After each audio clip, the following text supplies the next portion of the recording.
나이 들수록 아플수록 피곤할수록 걸어라.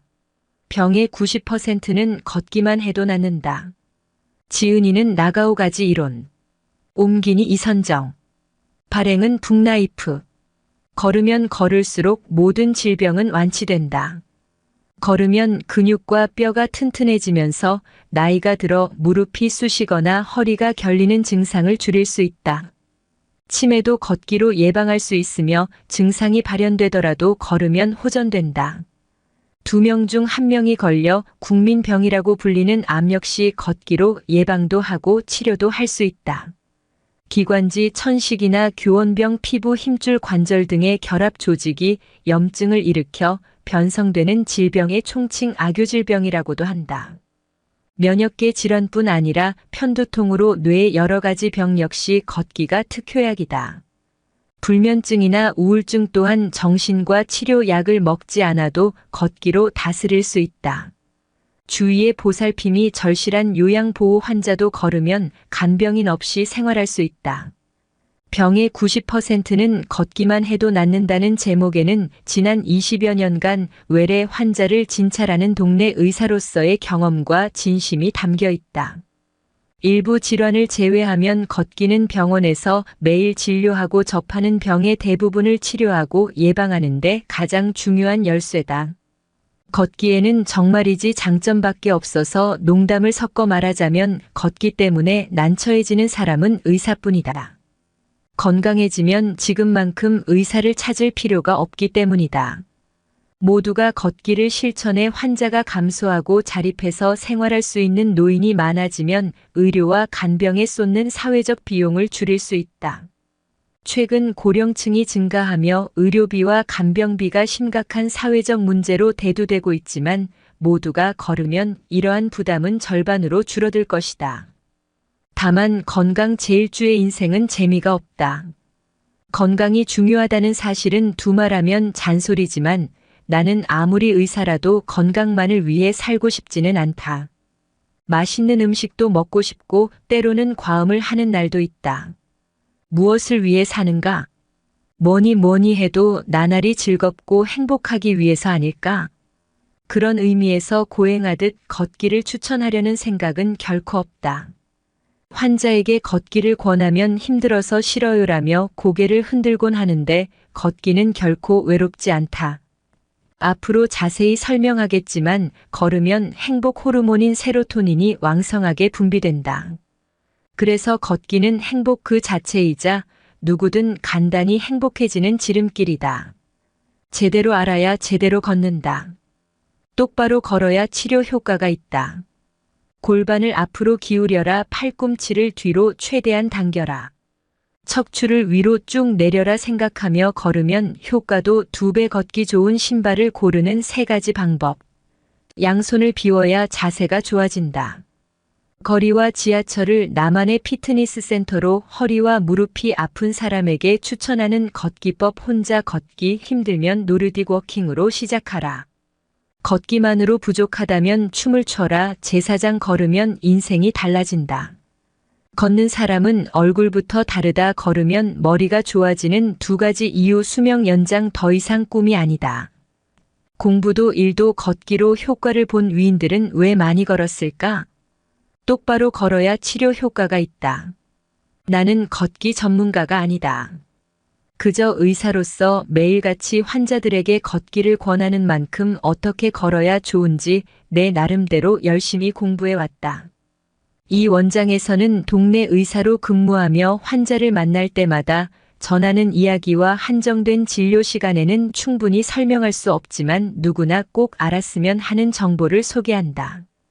나는 환자를 진찰할 때 반드시 신체 여기저기를 만져본다 하고 당혹스러워하는 분이 계실지도 모르지만 만져서 진료하는 촉진은 정말로 중요한 진료 방법이다. 최근에는 혈액 검사, 화상 검사 등 다양한 검사 수단에 의존하며 꼼꼼히 촉진하지 않는 의사가 늘고 있지만 촉진이야말로 진찰의 기본이다. 뼈가 비뚫리는 않은지 근육의 양이나 탄성이 적절한지 등을 살피며 정성스럽게 촉진하면 그 환자가 평소에 얼마나 걷는지도 짐작할 수 있다. 나아가 인생의 어느 단계에 있는지도 대강 알게 된다. 사실 환자가 진료실에 들어와 내 앞에 놓인 의자에 앉을 때까지 걷고 서는 자세에서 이미 연령과 노화 정도가 드러난다. 본인이 서고 걷는 모습을 본 적이 있는가? 외출을 준비하며 옷매무새를 확인하려고 전신 거울을 보는 사람이 많다. 그때 옷뿐만 아니라 어떤 자세로 서 있는지도 천천히 살펴보기 바란다. 가만히 서 있는 모습을 디지털 카메라나 휴대폰 카메라로 촬영해도 좋다. 자기 자신은 아무 이상이 없다고 느끼더라도 객관적으로 관찰하면 똑바로 서지 않는 사람이 상당히 많다. 연배가 있는 여성 중에는 등과 어깨가 구부정하고 고개를 앞으로 숨 내민 자세에 배에 힘이 들어가지 않아 아랫배가 불룩 나온 분들이 많다. 혹시 내 얘기네라는 생각이 들지 않는지? 반면 남성은 중년이 될수록 배 둘레에 차곡차곡 내장 지방이 쌓이는데 등이나 허리를 젖히는 바람에 배가 앞으로 튀어나와 더욱 빵빵해 보이고 난다. 이런 자세로 서면 무게 중심이 뒤로 쏠림으로 구두 뒷굽이 닳기 쉽다. 평소에 구두에 입고 만달아 의아했다면 자세를 교정해보자. 상체를 뒤로 젖히면 척추에 부담을 주기 때문에 유통의 원인이 된다. 또한 복근을 거의 사용하지 않기 때문에 복부 주변에 지방이 붙기 쉬워서 점점 배가 나온다. 본인은 깨닫지 못하더라도 한쪽으로 무게 중심이 쏠린 사람도 있다. 좌우 균형이 맞지 않으면 횡단보도에서 신호를 기다리거나 승강장에서 지하철을 기다리며 자기도 모르게 한쪽 다리에만 중심을 싣고 서는데 이는 무릎이 상하는 원인이 된다. 특히 알고 있듯 오른발과 왼발의 굳은 밑창이 균등하게 닳지 않는다면 무게 중심이 한쪽으로 기울어졌다는 뜻이다. 몸에 불필요한 부담을 주지 않고 올바르게 서려면 지금까지 설명한 자세와 정반대로 하면 된다. 즉, 턱을 가볍게 당기고 어깨가 굽지 않도록 가슴을 앞으로 조금 내민다. 등과 허리를 앞으로 구부리거나 뒤로 젖히지 말고 곱게 편다. 배를 앞으로 내밀지 않는다. 마지막으로 좌우 다리에 균등하게 체중이 실리도록 똑바로 선다. 바른 자세에 대해 달리기 코치이자 마라톤 해설자로 큰 인기를 모은 제일 한국인 김철원 전 육상 선수는 몇 가지만 주의하면 된다고 지도한다. 백초발의 부분인 단전 팔과 몸통을 연결하는 부위에 있는 견갑골 그리고 골반을 의식하라는 것이다. 그러면 앞서 소개한 바른 자세를 잡을 수 있다. 정리하자면 단전 견갑골 골반만 의식하면 자연스럽게 더 어깨, 가슴 등 배, 허리, 달의 위치가 바로 잡히는 것이다. 골반을 앞으로 기울여라. 앞서 바르게 서기 위해 단전 견갑골 골반을 의식해야 한다고 설명했는데 골반을 조금 앞으로 기울인다는 대목에서 고개를 갸우뚱하는 사람도 있을 것이다. 애당초 골반을 움직일 수 있을까? 일상생활에서 일부러 골반을 움직일 일은 거의 없다. 따라서 이해하기 어려운 동작이므로 간단히 보충한다. 골반은 허리 부분의 모든 뼈를 총칭한다. 구체적으로는 좌우 2개의 볼기뼈와 그 가운데 있는 1개의 엉치뼈를 더한 3개의 뼈로 구성된다. 참고로 좌우의 볼기뼈가 이어진 모습을 가리켜 하트 모양 나비의 날개 모양이라고도 한다.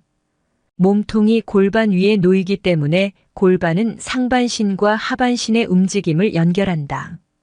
그런데 왜 골반을 조금 앞으로 기울이는 편이 좋을까? 골반이 뒤로 누우면 배와 엉덩이에 힘이 들어가지 않고 골반이 부드럽게 움직이지 않는다. 골반이 유연하지 않으면 그 아래 이어진 다리만으로 걷기 때문에 고관절과 무릎 관절에 불필요한 부담을 주게 된다. 골반을 조금 앞으로 기울이려면 어떻게 해야 할까?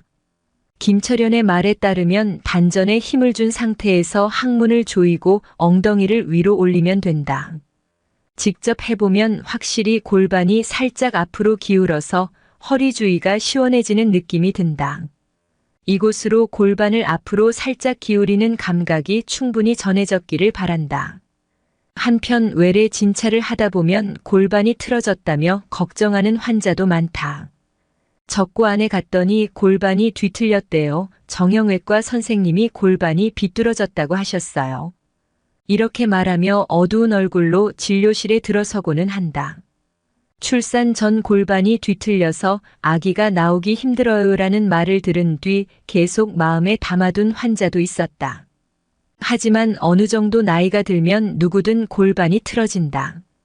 골반이 뒤틀렸다는 말에 30만 원 환자에게는 괜찮아요. 골반은 다들 뒤틀려 있어요. 보세요. 저는 더 심해요 하고 내 허리를 보여준다. 나는 실제로는 허리가 좋지 않아서 자주 접골원을 찾는데 그때마다 반드시 골반이 비뚤어졌네라는 말을 듣는다. 4날 때부터 비뚤어졌어요. 성격 도요 같은 농담으로 대화되면 자연스럽게 대화가 끝난다. 뒤틀렸다는 말은 그렇다고도 아니라고도 단정짓기 힘든 알쏭달쏭한 표현이다. 모든 환자에게 하는 말인가 싶을 때도 있다. 원래 60 고개를 넘기고 꼿꼿한 사람은 없다. 그래도 걸을 수 있다. 뒤틀려 있어도 크게 문제되지 않으니 여유롭게 교정한다는 마음으로 바른 자세를 유지하면 된다. 단전에 힘을 주고 항문을 조이고 엉덩이를 올린다. 이 말을 떠올리며 틈틈이 골반에 의식하자. 팔꿈치를 뒤로 최대한 당겨라. 단전 견갑골 골반을 의식해 바르게 서는 방법을 익혔다면 다음은 걷기다. 책을 내려놓고 평소처럼 걸어보자. 가능하면 전신이 비치는 거울 앞에서 자세를 확인하기 바란다. 등을 구부리고 걷는가? 고개를 앞으로 내미는가? 배를 내밀고 걷는가? 한쪽 어깨가 내려갔는가? 위의 질문에 해당하는 사람은 단전 견갑골 골반을 의식해 바르게 서기를 떠올리자. 이제 다음을 확인한다. 발이 움직이지 않고 제자리에 있는가? 다리만 움직이며 터벅터벅 걷는가? 걷고 서는 모습에 나이가 드러난다고 했는데 특히 나이가 가장 많이 보이는 부분은 팔이다. 나이가 들면 다리만 써서 걷는 사람이 많다. 팔을 흔들면서 걸어야 젊어져요라고 조언하면 열심히 팔을 휘었지만 앞으로만 내미는 사람이 대부분이다. 나이는 걸을 때 팔꿈치를 얼마나 뒤로 당기는가에 나타난다. 모범적인 걷기 자세를 생각하면 듀크 사라이에가 제일 먼저 떠오른다. 즉 그 사라이에는 토르소 워킹의 창시자로 유명하다. 토르소 워킹이란 양팔을 꼬아 손바닥을 붙여서 머리 위에 올린 다음 다리를 교차시키며 걷는 독특한 보행법이다. 하지만 나에게 듀크 사라이에는 올바른 걷기 자세는 발을 뒤로 당기며 걷는 것이라고 알려준 사람이다. 듀크 사라의 워킹을 보았을 때 팔을 흔드는 방법이 가장 인상에 남았다. 실제로 그가 올바른 걷기 자세를 설명할 때는 언제나 팔을 뒤로 당겨야 한다고 강조한다. 특히 팔꿈치의 위치가 중요한데 행진할 때처럼 팔꿈치를 배보다 앞으로 내밀면 안 된다. 팔보다 팔꿈치를 뒤로 당긴다고 생각하는 편이 쉬울지도 모르겠다. 의식적으로 팔꿈치를 뒤로 당기면 자연스럽게 앞으로 되돌아간다. 왜 팔꿈치가 중요할까? 팔꿈치를 뒤로 당기면 견갑골이 움직이기 때문이다. 즉 움직일 곳은 팔이 아니라 견갑골이다. 견갑골 주변은 온몸에서 근육이 가장 많다. 큰 근육을 움직이며 걸어보자. 하반신뿐 아니라 상반신도 사용해 전신으로 걷는지가 최대 관건이다. 김철환은 상반신까지 사용해 걷는 체간 워킹을 개발해 보급에 힘쓰고 있다. 분명 상반신도 사용해 전신으로 걷는다는 말은 체간으로 걷는다고 바꿔 말할 수 있다. 체간이란 몸통을 가리킨다. 신체에서 머리와 팔다리를 제외한 부분인데 구체적으로는 견갑골, 갈비뼈, 척추, 골반과 이를 둘러싼 근육이다. 어깨, 가슴배 등의 근육에 적당한 힘을 주고 체간을 의식하며 걷는 보행법이 체간 워킹이다. 체간 워킹을 할 때는 다음에 몇 가지 사항만 주의하면 된다. 복근을 의식해 상반신을 곱게 편다. 엉덩이 근육을 의식해 착지할 때의 충격을 완화한다. 허리와 허벅지를 잇는 장요근을 의식해 골반을 움직이며 허벅지를 살짝 내민다. 너무 어려워요. 걷기도 전에 기운 빠지겠어요. 이런 하소연이 들리는 듯하다. 그러나 다리만으로 걷는 방법이야말로 하체에 힘이 쏠리면서 오히려 훨씬 많이 지친다. 체강 근육을 적절히 사용하면 전신의 운동량이 늘어나는 반면 여러 근육의 힘이 분산돼 한결 편하게 느껴진다. 그러니 근육을 하나하나 의식하면 오히려 어정쩡하게 걷기 쉽다. 그러니 팔꿈치 뒤로 당기기와 바른 자세 유지하기 이 두 가지만 유의하자 자연스럽게 전신으로 가게 될 것이다. 반복하지만 가장 중요한 요령은 팔꿈치 뒤로 당기기다. 팔꿈치가 좀처럼 뒤로 움직여지지 않는다면 견갑골이 경직되었을 가능성이 높다. 평소부터 틈틈이 견갑골을 움직이면 굳어진 주변 근육이 이완돼 걸을 때도 기분 좋게 팔꿈치를 뒤로 당길 수 있다. 견갑골 체조를 꾸준히 하면 바른 자세를 만드는 데 도움이 된다. 견갑골은 평소 움직일 일이 거의 없다. 하지만 걷기 전에 준비 운동으로 가볍게 풀어주는 어깨에 힘이 들어가지 않고 팔꿈치를 자유롭게 움직일 수 있어서 좋다. 척추를 위로 쭉 늘려라. 상반신과 하반신을 모두 사용해 걸으려면 팔꿈치 뒤로 당기기와 바른 자세 유지하기가 중요하다. 바른 자세를 유지하는 방법으로 단전 의식하기 견갑골 모으기 골반 앞으로 기울이기를 소개했는데 하늘에 매달린 실이 머리끝을 잡아당긴다고 상상하는 방법도 좋다. 정수리에 연결한 실을 누군가가 당긴다는 느낌으로 등을 곱게 세우고 가슴을 쭉 편다. 이때 가슴도 중요하다. 가슴을 열면 배가 확장돼 호흡이 깊어지기 때문에 산소를 충분히 들이마시며 편하게 걸을 수 있다. 발 뒤꿈치로 착지하기도 빼놓을 수 없다. 바르게 걸으려면 발 뒤꿈치부터 착지에 발끝으로 차듯이 내디뎌야 한다는 말을 들어보았을 것이다. 이 자세는 의외로 누구나 자연스럽게 실천하고 있다. 포인트는 뒤꿈치부터 착지할 때 다리 위에 상반신을 똑바로 세우는 것이다. 그래야 머리에서 발끝이 일직선이 되고 착지하면서 생기는 충격을 무릎과 허리뿐 아니라 온몸으로 흡수해 효율적이고 부드럽게 걸을 수 있다. 보폭은 약간 넓게 찾는다. 복복에도 나이가 드러나기 쉽다. 나이를 먹을수록 복복이 좁아지기 때문이다. 할아버지 할머니의 걸음걸이를 상상해보자. 좁은 보폭으로 발을 탁탁 떨어뜨리며 걷는 모습이 떠오르지 않는가? 장걸음보다는 조금 넓은 보폭으로 걸어야 기분 좋게 온몸을 쓸 수 있다. 나는 과장을 조금 섞어 북한 병사처럼 걸으세요라고 권한다. 북한 병사는 가슴을 열고 등을 쭉 편 자세에서 턱을 당기고 큰 보폭으로 걷는다. 물론 그 걸음걸이를 똑같이 따라 할 수는 없지만 의외로 좋은 교본이 된다. 걷기로 몸과 머리를 동시에 스트레칭 발 뒤꿈치로 착취해 상반신을 똑바로 세우는 법이 어렵다면 100m만이라도 의식해서 걸어보자. 땅을 디디는 순간의 중심축을 일직선으로 만든다고 상상하면서 발 뒤꿈치로 착지해 발끝으로 지면을 차듯이 내딛는 과정을 반복하기만 해도 등이 쭉 펴진다.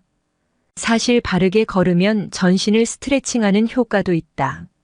척추 스트레칭 워킹이라는 말을 아는지 효고현 건강재단에서 시작한 운동인데 최소한의 주의사항만으로 바르게 걷고 서는 법을 익힐 수 있다. 척추 스트레칭 워킹에서는 3가지 포인트만 의식하면 된다. 가장 중요한 것은 정수리 배 착지의 순서로 인식하는 것이다. 이미 눈치챘겠지만 척추 스트레칭 워킹도 지금까지 설명한 방법과 크게 다르지 않다.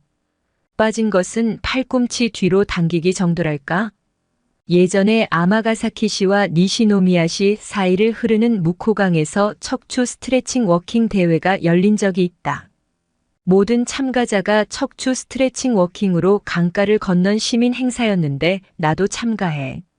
전문가에게 자세한 방법을 배우기도 했다. 또 참가한 시민을 대상으로 걷기 전후의 혈압도 측정했는데 대부분 걷고 난 후에 혈압이 걷기 전보다 10에서 20 정도 낮아졌다. 시원하게 들을 펴고 걸으면 부교감 신경이 활성화돼 긴장이 풀리기 때문일 것이다. 적절한 운동은 뇌와 몸을 쉬게 한다. 80세 모델 워킹이 가능할까?